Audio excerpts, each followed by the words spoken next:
Santa Claus's naughty list has gone digital this year. So I'm going to take you inside exactly what kind of software it takes to put 8.2 billion naughty or nice names into the cloud, and how checking it twice, that's now AI's job. I'm Josh, former CTO with 2 decades in software, and we're diving into not just one of the biggest software secrets in the North Pole, but in the world, and it's Santa's naughty or nice list. And I know, when you hear about the infamous list, you're probably thinking about a mile-long list of names on parchment with check marks and all written in fountain pen, right? And that's what it was for a really long time, exactly that. But Santa's coming to town, and he's got a lot to do before that, paperwork included. And the world's population has gotten really big, 8.2 billion big. So as many elves as he employs, even including the subcontracting, it's just not feasible anymore for the big guy in red to do it all himself. But Santa, he keeps up with his tech. You've seen Tim Allen in the Santa Claus documentary. Those elves, they rival the DoD when it comes to tech. So let's take a look at this list and start with the requirements for what a global naughty or nice list would need to actually work. Because that's the first step for any software team building something new. It's figuring out what's called the requirements. And that's exactly what it sounds like. What's required for the features to make the software work. And so for this, we've got a couple necessities. It has to be able to maintain and quickly search around 8.2 billion names. That's roughly the population of the planet.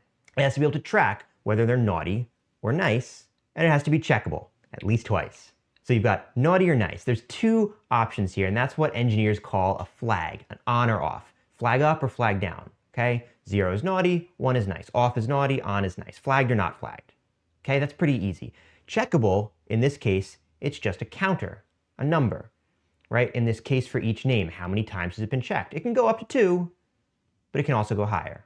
And that's the basics, but there's a couple more things that Santa really needs to make this work well. For one, he needs addresses, right? He's got to know where the gifts are going. And also age.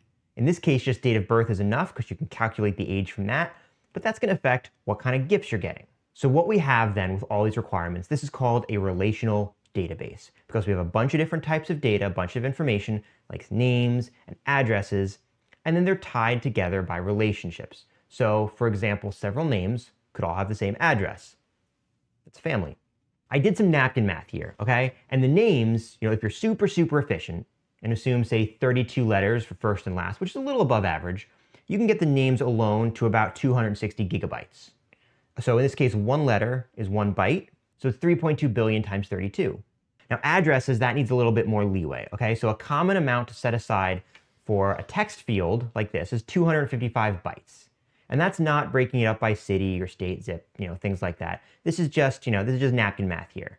But if we're doing 255 for an address, and the average household size in the world, according to Google, is about 4, so we take that 3.2 billion, we divide it by 4 times 255, we get about 500 gigabytes. So adding in the other stuff, here and there, and it's a minimum we're looking at of about a terabyte of data for the naughty or nice list, which honestly, that's not that much, right? Consider that, you can get a terabyte hard drive for your PC pretty cheap now. Most people probably have around that much data.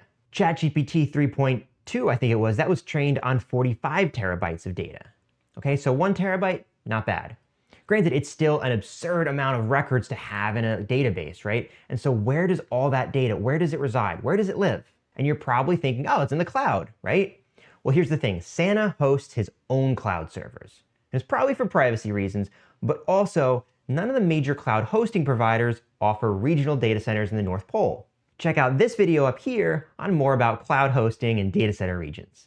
So finally, with all that data, all 3.2 billion records, how does he check it all once, let alone twice? So I hate to be the one to break this news, but there's really no way that the elves, let alone Santa, can keep up with the amount of work anymore.